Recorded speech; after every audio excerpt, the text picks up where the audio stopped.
शिव के माथे पर 3 रेखाएं, त्रिपुंड। चंदन नहीं है, वो राख है। आसमान में उड़ते 3 शहरों की राख, सोने, चांदी और लोहे की। और शिव ने उन्हें बिना धनुष उठाए जलाकर राख कर दी। ये कहानी है 3 असुर भाइयों की, तारकाक्ष, कमलाक्ष और विद्युन्माली। ब्रह्मा से मिले एक असंभव वरदान की और भगवान शिव के उस एक पल की जो हर 1000 साल में सिर्फ एक बार आता है।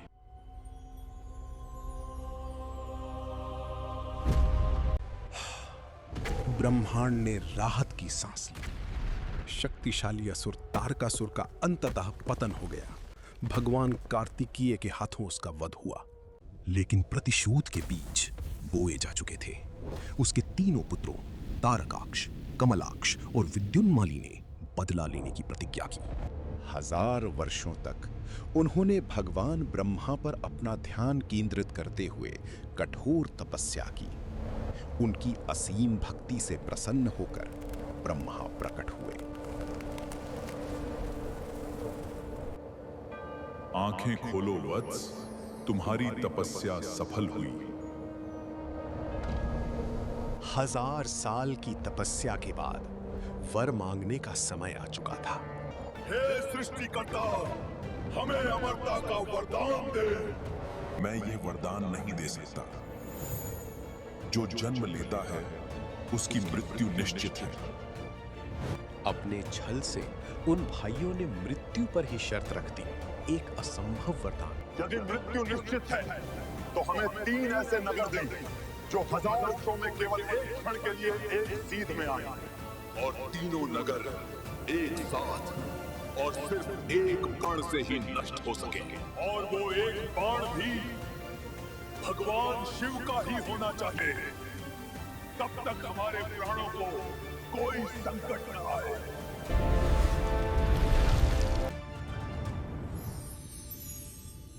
तथास्तु।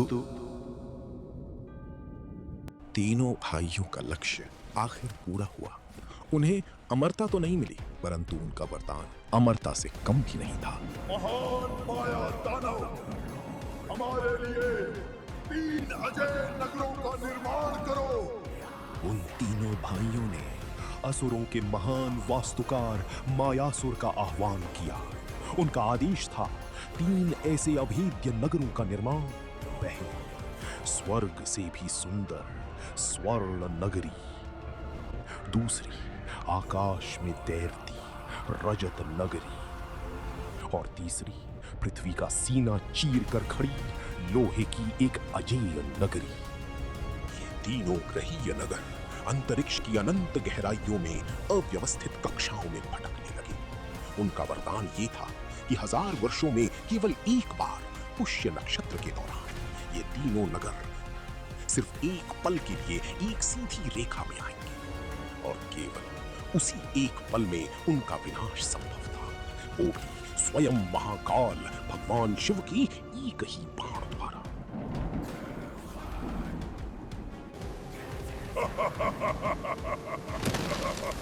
वरदान की अभेद्य ढाल और मय दानव के रचे 3 नगर तारकाक्ष, कमलाक्ष और विद्युन्माली अब अजेय थे। परंतु आरंभ में तीनों राज्यों में अधर्म नहीं था। सदियों तक त्रिपुरा में केवल धर्म का राज रहा। उन उड़ते हुए स्वर्ण और रजत नगरों में महादेव के गगनचुंबी मंदिर गूंजते रहे। राजा से लेकर प्रजा तक हर कोई शिव की परम भक्ति में लीन था। लेकिन अजेय होने का वरदान एक मीठा विष। धीरे धीरे उनके पुण्यों पर अमरता के अहंकार की काई जमने लगी। परम शक्ति ने उनकी मति भ्रष्ट कर दी। जिन हाथों में कभी रुद्राक्ष थे, उन्होंने धरती पर मानवता का गला घोंटना शुरू कर दिया। ऋषियों के पवित्र यज्ञ विध्वंस कर दिए गए और अंततः उनके अजेय अहंकार ने सीधे स्वर्ग के द्वारों पर युद्ध का शंखनाद कर दिया। अपनी अजेयता के अहंकार में अंधे होकर उन तीनों असुरों ने देवलोक पर भयंकर आक्रमण कर दिया। उनकी राक्षसी शक्ति की आंधी में देवताओं की विशाल सेना तिनकों की तरह बिखर गई। और जब तारकाक्ष ने स्वयं देवराज इंद्र के अहंकार को मिट्टी में मिला दिया, तो त्राहिमाम करते हुए सारे देवगण सृष्टि की आखिरी उम्मीद महादेव की शरण में जा गिरे। प्रभु, तीनों असुर भाइयों ने तीनों लोकों में हाहाकार मचाया हुआ है।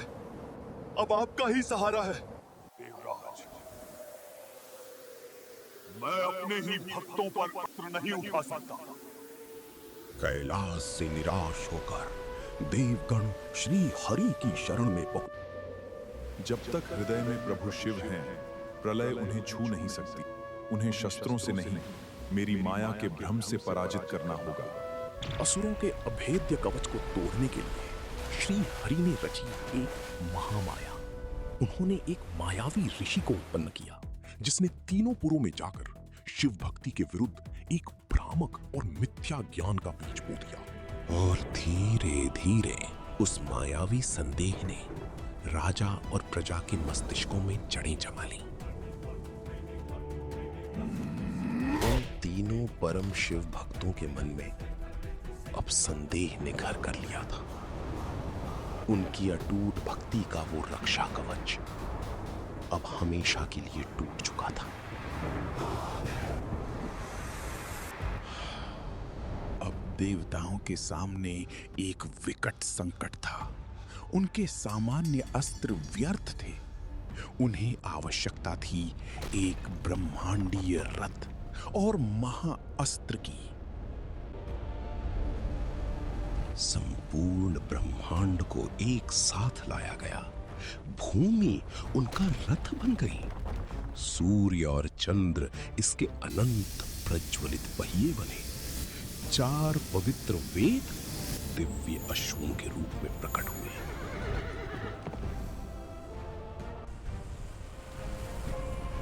स्वयं भगवान ब्रह्मा ने सारथी के रूप में लगाम थाम ली। सुमेरु पर्वत को शिव के धनुष के रूप में मोड़ा गया और भयानक सर्पराज वासुकी ने स्वयं को अटूट प्रत्यंचा के रूप में लपेट लिया। और वो बाण, वो स्वयं भगवान विष्णु थे। स्वयं ब्रह्मांड से सुसज्जित होकर भगवान शिव ब्रह्मांडीय रथ पर सवार हुए। वो सटीक खगोलीय क्षण निकट आ गया। स्वर्ग ने अपनी सांसें थाम ली। स्वर्ण, रजत और लौह नगर आकाश में एक पूर्ण घातक सीध में आ गए। अपने द्वारा रचे गए उस महारथ को देखकर देवताओं के भीतर एक घोर मिथ्या अहंकार ने जन्म ले लिया था। आज सिद्ध हो गया, देवों के देव महादेव भी हमारे बनाए रथ और अस्त्र के बिना अपूर्ण है। देवताओं के अहंकार को तोड़ने के लिए भगवान ने अस्त्र नहीं उठाया। उनकी एक मुस्कान और तीसरे नेत्र की ज्वाला ने तीनों नगरों को राख कर दिया। उस महाशक्ति के समक्ष लज्जित देवताओं ने घुटने टेक दिए। देवताओं के अथाह प्रयास का मान रखने हेतु महादेव ने ब्रह्मांडीय धनुष उठाया और सर्पराज की प्रत्यंचा खींची। माया का भ्रम टूटते ही जुड़ गए उसके कांपते हाथ और महादेव के उस आखिरी स्मरण ने उसका उद्धार कर दिया। वे बाण छोड़ते ही त्रिपुर राख हो गया। महादेव ने उस पवित्र भस्म को अपने मस्तक पर सजा लिया। वही 3 रेखाएं आज भी शिव भक्तों का त्रिपुंड है। ये महागाथा पसंद आई तो लाइक और सब्सक्राइब करें। हर हर महादेव।